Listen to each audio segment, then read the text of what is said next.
Before I forget, no, siningit mo na rin yan dito sa mga bills na itatakil natin. Yung DIDM, yung sitwasyon ni Colonel Grijaldo, nagreklamo yung asawa. We are always talking about welfare ng mga tao natin. Nakakulong na yung asawa niya, pinutulan pa daw ninyo na sweldo. Sino bang taga DP? DP. Upo ka dito. DP. Ano bang polisiya ninyo tungkol dyan? Bakit pinutulan ng sweldo si Grijaldo? Gamitin mo yung microphone. Sir, si Colonel Grijaldo, sir. Ano ka sa DP? Division Chief, sir. Ng?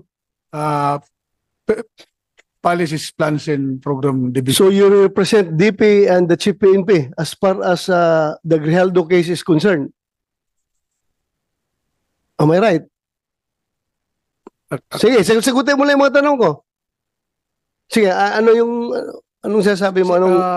Colonel Grijaldo, sir, is considered allowpay, sir. Allowpay. Automatic leave of absence without pay, sir. Why? Na-contempt siya, sir, so hindi siya makapagtrabaho. And I don't know, sir, kung may order na rin siya, sir, as allowpay. Hindi ba nyo titingnan na double whammy yan on the part of Grijaldo? Sobrang injustice na yan sa kanya. He's suffering from injustice sa pagkakulong niya ngayon for telling the truth. Dapat ang PNP, you should be proud of him for standing for what is right and for standing for the truth. Dapat i-consider yung bayani yung si Colonel Grijaldo dahil hindi siya nagpapatinag eh. Sinasabi niya katotohanan. Kahit na i-contempt niyo ako ilang beses dito, kahit na ikulong niyo ako ng ilang beses, basta yan ang katotohanan, panindigan ko yan. Dapat, he deserves your applause.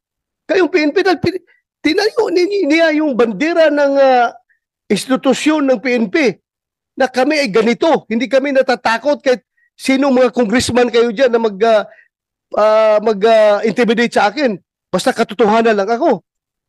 Bakit ginano ninyo yung tao ninyo? Isn't it very double injustice on his part? Na wala na makain yung pamilya niya dahil pinutulan niyo ng sweldo? Hindi naman niya, he did not violate any law. To tell you frankly. I-interpret na ninyo yung batas to the detriment of your people? Ganun ba yun? You should implement, you should interpret your policies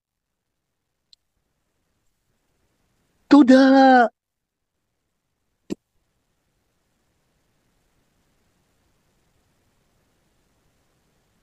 advantage of your people. Tingnan nyo, you should be liberal enough to interpret your own policies.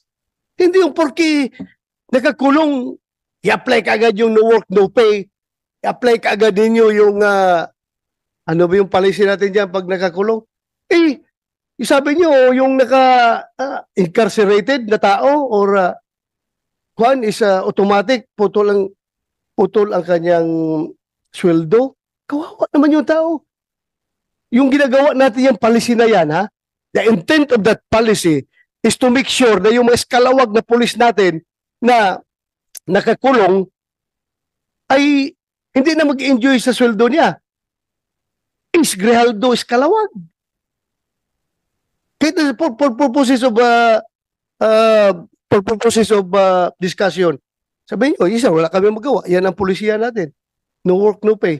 At kapag incarcerated, putol ka ng sweldo. But still, dapat may puso kayo sa tao ninyo.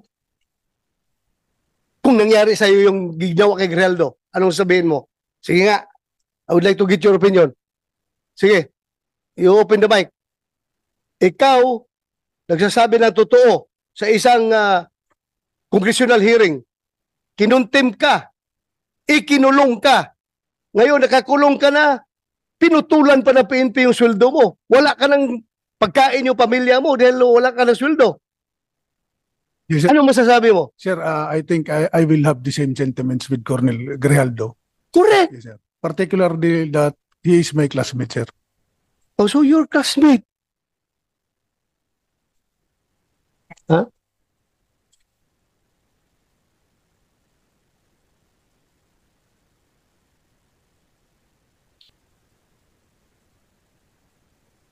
Alam mo, kayo dapat, okay, dapat manindigan kayo para sa tao ninyo. Not even the House of Representatives, not even the Senate could force you to do injustice to your people. That is double injustice. Ang ginagawa niyo.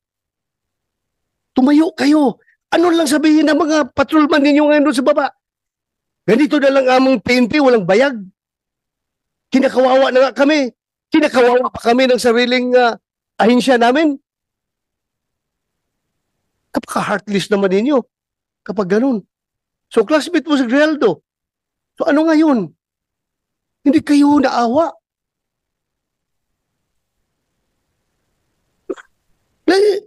Then, I would like to acknowledge the presence of Senator JB Ejercito. Thank you, Your Honor, for joining. Alam mo,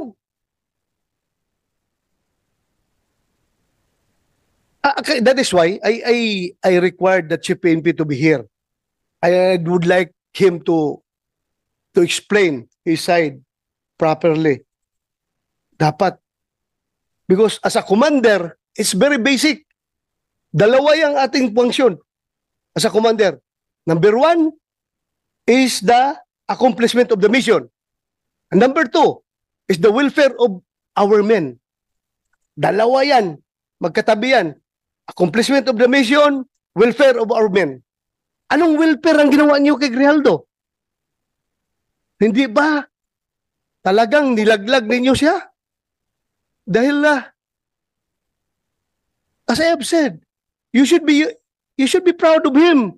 Hero ninyo siya. Porke galit sa kanya yung Quadcom, galit na rin kayo sa kanya. Tama ba yun na behavior ng isang institusyon na dapat tinitingnan ang kabutihan ng kanya mga membro? I don't see any reason behind bakit ganun kayo mag-treat ng tao ninyo.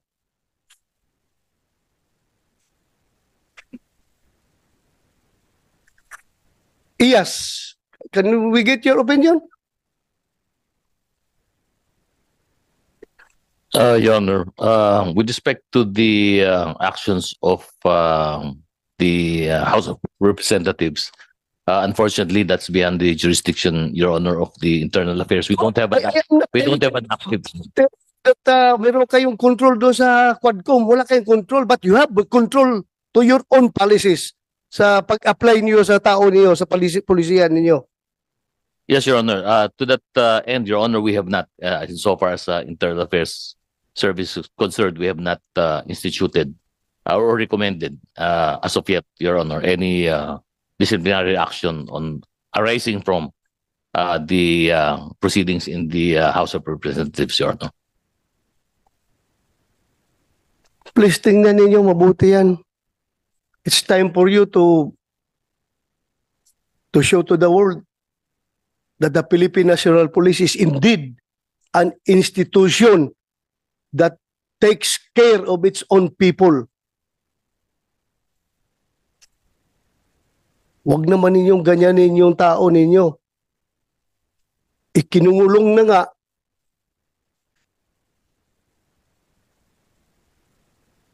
Sobrang injustice na na-experience niya ngayon, putulan pa niyo ng sweldo. Paano ang pamilya niya? Paano yung pag-aaral ng pamilya niya? Paano yung pagkain nila pang araw-araw? Wala na siyang sweldo. Okay lang sa akin yun kung iskalawag yung tao. Kung ninja cup yung tao, go ahead. You punish him. Pero for standing for the truth, for doing what is right, and for not giving in to the intimidations na ginagawa sa kanya ng Quadcom. Kayo rin, sasakay rin kayo sa Quadcom na pati sweldo niya, puputulin ninyo. You should be liberal enough to interpret your own policy to your people. Kayo ba sa forces, ganun din kayo? Kapag ang tao ninyo ay nakulong, na-contempt, puputulan rin yun ng sweldo?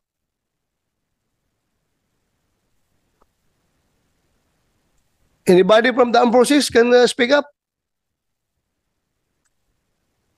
General Mortelo, sir, from the Yes. AFP. In our case, sir, it's all based on the legal requirements of to discipline our people. So it's all within the bounds of policies within the organization. We have yung tinatawag namin, sir, na the right of the commander to institute punishment. So meron sa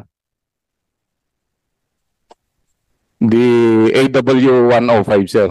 So any commander, even down to the smallest unit, can impose punishments based on the to institute discipline within the organization. So hindi basta-basta. Meaning, the commander still has the discretion. Yes, sir. Yeah. Discretion, yan ang pinaka-magic word yan. Discretion mo yan, being the commander. Nakita mo yung sitwasyon ng tao mo. May discretion ka. Di ba? Yes, sir. Alam natin, paglaban natin mga tao natin. May mga tao tayo na hinaharas ng mga politiko doon sa baba. May mga tao tayo na kung ano-ano na pinagpapail na kaso. Ito, kaso talaga sa korte ha. Harassment cases dahil nga ako mismo. May mga kaso ako noon na harassment cases from politicians because hindi ako nag-give in sa kanilang kagustuhan, sa kanilang pansariling kagustuhan. Hindi ako nag-give in. Kinasuhan ako. Pero, at least ang PNP namin noon ay hindi ako pinutulan ng sweldo. May kaso nga ako eh. Pero hindi ako pinutulan ng sweldo. Dahil nakita naman ng PNP leadership na itong tao na ito nagtatrabaho lang. Nasagasaan ang politiko. Ngayon, nagalit ang politiko, rumisbak, kinasuhan. So bakit ko puputulan ng sweldo itong tao na nagtatrabaho? Sa taong matino. You have the discretion being the commander. And your discretion, using your discretion, you should consider always accomplishment of the mission and welfare of your men. Yung pagpuputol yun ng sweldo kay Grijaldo, what mission have you accomplished? Meron kayo mission na na-accomplish doon? Wala. Wala. Yun lang po. Nandito kayo mga pulis, makinig kayo. Nagsusuot kayo ng uniforme na yan. You're wearing that badge. You're wearing that badge. You stand for what is written on that badge. Ipaglaban ninyo yan. Huwag kayong magpaitoy-itoy sa mga politiko. You know what I mean? Huwag kayong magpatuta-tuta sa mga politiko, Yung mga politiko na yan, hindi yan nagtitraining. Kayo, nagtraining kayo, yung sweat, blood, and tears ay nagsipaglabasan sa inyong katawan dahil sa training na yan. At gaganunin lang kayo.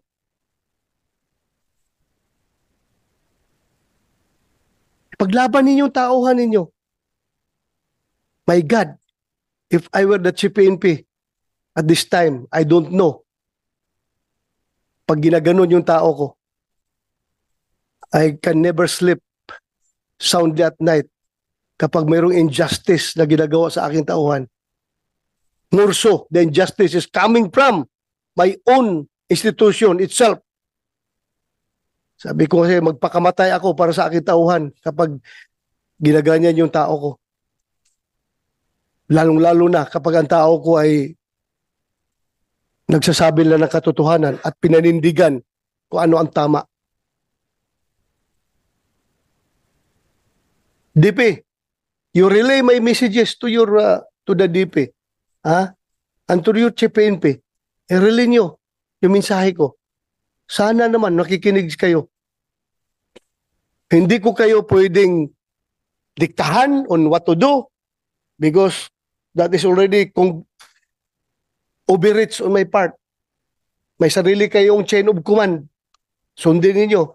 Pero sa akin lang, as may oversight function, nakikita ko talaga sobrang injustice na ginawa nyo kay Grijaldo. Paglaban nyo yung tauhan ninyo. Lalong-lalo na, classmate mo yun. Sobra ang nangyari sa kanya. Eh, anong sabihin ngayon ng ibang mga opisyal ninyo? Ibang mga tauhan ninyo? Ganito pala ngayon. Hindi pala ako kayang dipinsahan ng aking sariling institusyon kapag ako'y lumalaban sa tama at sa katotohanan. Hindi pala ako kayang dipinsahan. Bagkos ako pa'y pinutulan ng sweldo. Ano makakain ng pamilya ko kapag ganun? Makonsensya naman kayo. What happened to Grijaldo may happen to you. O hindi mangyari sa inyo yan. At kapag ganun kayo ka-weak as an institution, I don't know what will happen to the PNP. Lumaban kayo. Labanan ninyo yung tama. Huwag kayong magpa-kuhan dyan. Yes. Sir, I would like to inform the Honorable Senator that the PNP is apolitical po, sir. With regards to Colonel Grijaldo po, sir, it may po meron mga reasons kung bakit yung sinasabi niyo po, sir, na naputulan siya ng sahod. It may be the resource person, si Colonel Uliciano. Hindi po niya alam yun, sir, Your Honor. So, baka may mga reason naman po, sir. Alam Thank you, ko, reason, no work, no pay. Yun nga, but what I'm telling you is about the welfare of your men, that you should be liberal enough in implementing your own policies. Tingnan yung kabutihan ng tao. Because hindi ka forever, Kenneth, Regional Director, may chance rin na mangyari sa iyo yan. At kung pag nangyari sa iyo yan, what will you feel? Ha? Yung inustisya. I am not telling you to PNP to be political. We're not talking about politics here. We are talking about the welfare of your people. We are talking about your institution. There's no political behind my statement. What is behind my statement is yung aking pagiging pulis. Ha? Kasama niyo ako. Hindi ako outsider ng PNP. And I love the PNP. Hindi. Yung pinanggalingan ng mga pinagsasabi ko, hindi. Dahil nasa kabilang bakod kami ng politics. Wala. At akin dito. Ano yung uniforme na sinusuot ninyo at willing kayo na mamatay sa uniforme na yan. Yun ang aking sinasama ng loob, Kenneth. Ha? Huwag ka magsabi ng apolitical. This is not all about politics. This is all about the PNP as an institution na you should look out for the welfare of your people. Yun ang kinasama ng loob ko. Sir. Go ahead. Sir, kami nga po ay nagpapasalamat dahil kasama niyo po kasama namin po kayo, sir, as the former chief PNP. However, ang sinasabi ko po, sir, baka naman itong si Colonel Ulicanio, hindi niya alam yung underlying circumstances kung meron pang dahilan kung bakit po naputulan ng sahod si Colonel Grijaldo. Yun lang po, sir. Then inform us kung ano. Huwag tayong ilatag natin ang baraha. Ilatag natin ang baraha kung bakit talaga ninyo ginanon yung tao. Tanungin natin. Yes, sir. Did he violate the law? Meron ba siya binayulit na batas? Yung pagka-contempt niya, kasalanan ba niya yun? Kasalanan ba niya? I'm sure all of you were watching the proceedings. Kasalanan niya kung ipagtayo niya yung katotohanan? Panindigan niya yung katotohanan? You want to say something? Yes, sir. Based on our policy, sir, yung allowpe po kasi, sir, once hindi siya makapag-perform, katulad nung nakulong, sir, so he will be issued orders as allowpe, sir. Then, corresponding to that, yung salary niya, sir, talagang puputulin din based on the... Wala akong question dyan. Alam ko may mga policy na ganyan. What I am telling you about is how you interpret your policies. Maawa naman kayo sa tao ninyo. Yun lang sa akin. Welfare of your men. Yun lang sa akin. I hope you get me right. I hope. Hindi ko sasabi na pag walang tapon niyo yung mga policy ninyo dahil ginawa yan, may rason yan. At ang rason yan, I should be clear to you. Bakit dating ginawa yan? Kasi yung mga eskalawag na pulis na patuloy pa rin na nagtatanggap ng sweldo kahit may mga kaso, yan, ginawa natin yan. Pero in the case of Grijaldo, dapat sabi ko nga sa inyo, dapat marunong kayo mag-interpret your own policy to your advantage. Kayo, advantage ninyo sa inyo. Huwag naman na ganunin yung tao ninyo. So, yeah, you want to say something? Yes, sir. Sir, we will submit ASAP, sir, yung documents regarding Colonel Grijaldo, sir, to your office. And we will also inform yung office concerned, Your Honor. Thank you po. Thank you. Salamat. You want to say something, Senator JB? Please, you have the floor, Your Honor. Good morning, magandang umaga. I'm just here to listen